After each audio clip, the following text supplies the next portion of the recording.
Thank you very much for the invitation to come and speak today. So I'm going to tell you a little bit about this scheme, and actually I introduced this at the BPS 2020 meeting, so some of you may have already seen some elements of it, so I'd really, I'll leave more time for questions this time around. So, there we go. So you're all aware, given that you're in biosciences education, that we use animals in research quite extensively, the majority of which are used for kind of fundamental research, predominantly undertaken at discovery and academic type settings. And then we move further up the research, the R&D food chain, and so they're used for regulatory procedures. And we also know that there's a huge issue around the reproducibility crisis, such that studies which are conducted in a number of laboratories, particularly using animals, is often not effectively reproduced, and that leads to R&D costs escalating, and it's a problem for science in general. So one of the approaches that has been taken to date is a sort of top down approach, which is to try and target the researchers themselves, the senior researchers, journal editors, research funders, to try and make sure people are more consistent and considered in their design of research animal experiments, for example. But one of the initiatives that arose from BPS was this idea that actually what we should be doing is a bottom-up approach and educating the next generation of scientists. So we know that research animals are used throughout biomedical research, but we also know that there isn't really consistent education around the use of animals in research, or also the ability of how you should interpret data generated from research animals. So thinking about the term in vivo education, historically, we used to think of it as predominantly being relevant for sort of some bioscience, but pharmacology undergraduates. And often those that undertook in vivo research modules would be those who are going to potentially go into industry or academic research and use those animals as part of that. And as usually the process of that required so Home Office license training. The students had to undergo ethics and regulatory and handling training. And then they would get some hands-on experience in a laboratory where they would either use live animals or cadavers, and that would potentially be in an academic and industry setting. And ultimately, the people who were teaching them were academics who had subject area expertise, and we also know that these are expensive things to run. When we think about in vivo education now, perhaps we should think more broadly, and this is what this initiative is about, and actually understanding the use of animals in research and being able to interpret data from them is not just relevant to pharmacology, but actually for the whole of biomedical undergraduates and actually beyond as well. And while students don't have to go into huge amounts of details, it would be good if we could tell our entire undergraduate biomedical population that there are regulatory frameworks, that these are not just willy-nilly experiments that go on, that there are structures in place, these are legally binding documents. It's also important for students to be able to engage in ethical debates about the use of animals. That's a generic skill which is relevant to everyone, and also to understand the limitations and benefits of using research animals. Part of the curriculum, the BPS curriculum, is focused on also making sure students understand the purpose of the 3 Rs, so reduction, refinement, and replacement, and that actually by refining experiments, you can improve welfare, but that also correlates with better science, so they go hand in hand. A really important thing, and this is something that research funders were very keen to have implemented into the BPS curriculum, was students being able to design and critique or understand experimental design and be able to critique experiments. That seems to be a very critical skill that perhaps is not taught consistently enough. And also students need to be able to analyze data and interpret that data. And so the idea of having this sort of hands-on training, which was the historic in vivo education, perhaps is less important. And the more important thing is the sort of other skills around experimental design and understanding how experiments are done and the frameworks under which they are conducted. So for those of you who may not be as familiar, the BPS Research Animals curriculum was launched in 2018. There's a launch document on the left, which you can access in Times Higher Education. And if you go on the BPS website, you can see the curriculum for the use of research animals, which tells you a bit about the curriculum. And then it's split into the core learning outcomes and experiential learning outcomes, which I'll speak about in a moment. And there's also some resources and contacts there as well. So when we were creating the curriculum, one of the things we realized was this very issue that most of our students don't need any actual experience. They don't need to go into a complex lab and handle any animals. So we split it into an experiential learning outcomes for a smaller number of students, probably mostly pharmacology, but also a core learning outcomes, which is aimed at every bioscience undergraduate. And that's then separated into skills, knowledge, and attitudes. So some of this stuff is really generic. Students should be able to critique experimental designs and be able to analyze and interpret data.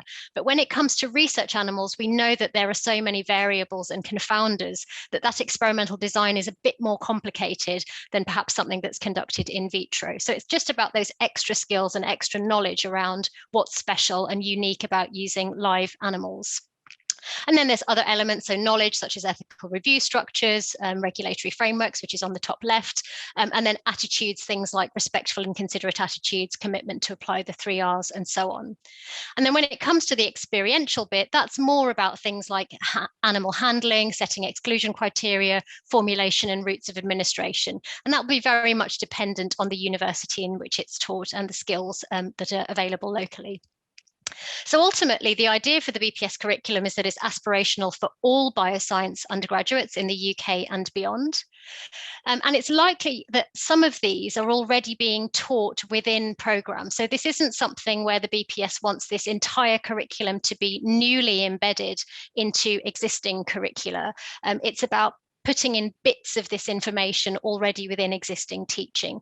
Potentially, someone might want to create a module around it. And the idea is really that the framework provides an aid memoir for teaching. So it's kind of like a checklist where you could just mention a few things at the beginning of a session, and then you've kind of ticked that box. And some of the learning outcomes, as I said, are straightforward to convey, such as explaining that there are legal and regulatory frameworks, or explaining that you would always look for non-animal alternatives before you do an animal experiment. And others require a bit more supplementary teaching or experience.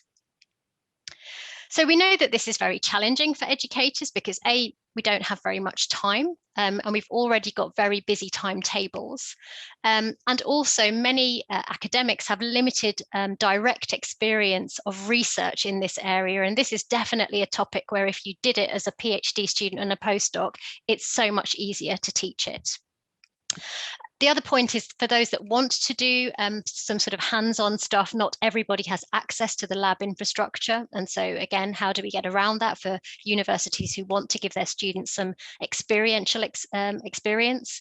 And we've also been asked by a number of academics for kind of teaching examples. So could you give us an example of a well-designed versus a less well-designed published study so that we can use that within our course? So things like those kind of resources, tried and tested resources, and we haven't really got those collated in one place. So that's the purpose of the next bit I'm going to talk to you about, which is the RASES scheme.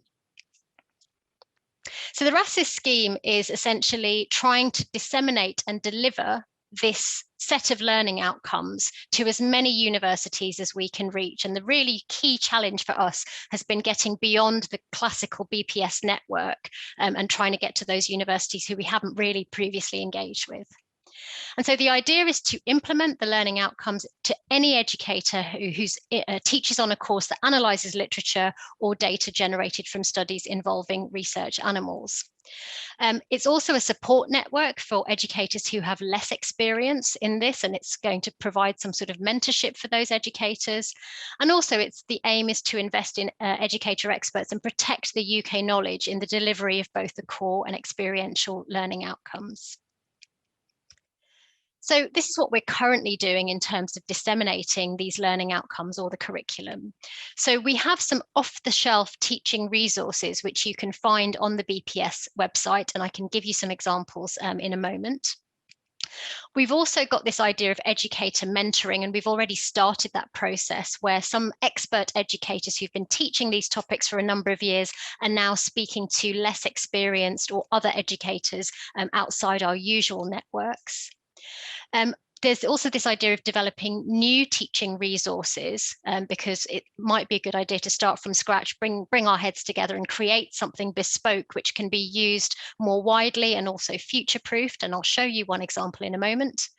And then there's also this idea of potentially creating a kind of standalone module where it would be a series of kind of learning, a series of learning resources that either students could go to in a self-directed manner, or academics could incorporate those within existing teaching. So it's kind of like supplementary stuff which covers the research animals curriculum.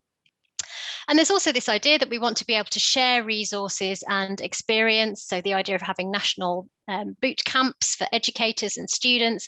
And now with the sort of post-COVID world, it's very easy for me to zoom in on someone else's course in another university and potentially deliver a lecture or a workshop, and vice versa. So there's lots of ways of kind of now interacting more broadly geographically.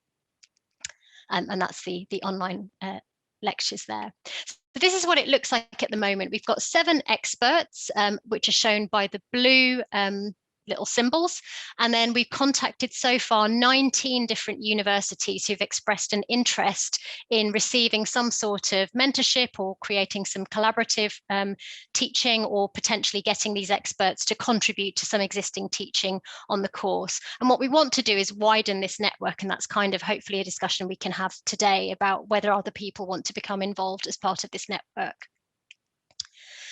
This came out in Pharmacology Matters just in March. And again, if you want to read a bit more about the scheme, you can go to that article. So the way it currently works is we've got 7 national expert educators. What they're doing currently is sharing existing resources that they already have. So tried and tested practicals, or a sort of format for an ethics workshop, and so on and so forth. And then they are also disseminating. So they're telling people about the core curriculum to other UK universities, because many people won't have heard of it.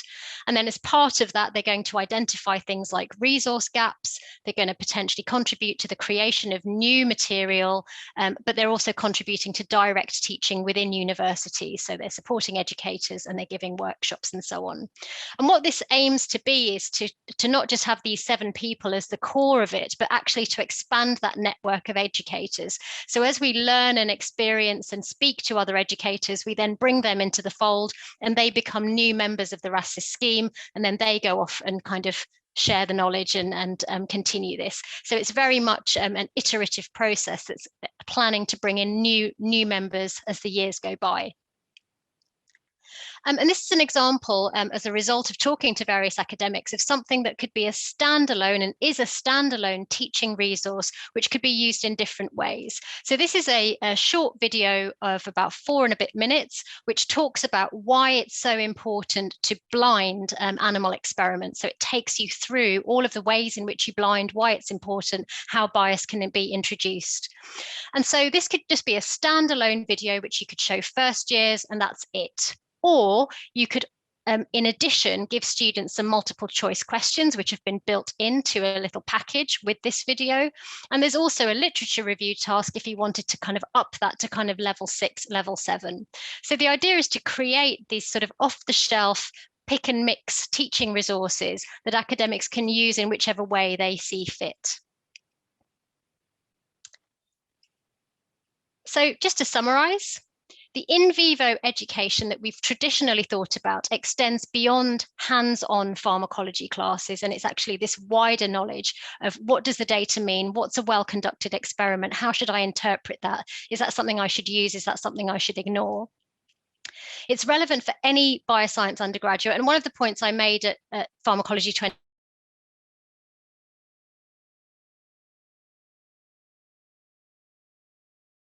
like bioengineering, who are developing in silico, because if they know what's a good experiment versus a less good experiment, they will be putting better data into those models. So it's not just the sort of classical bioscience.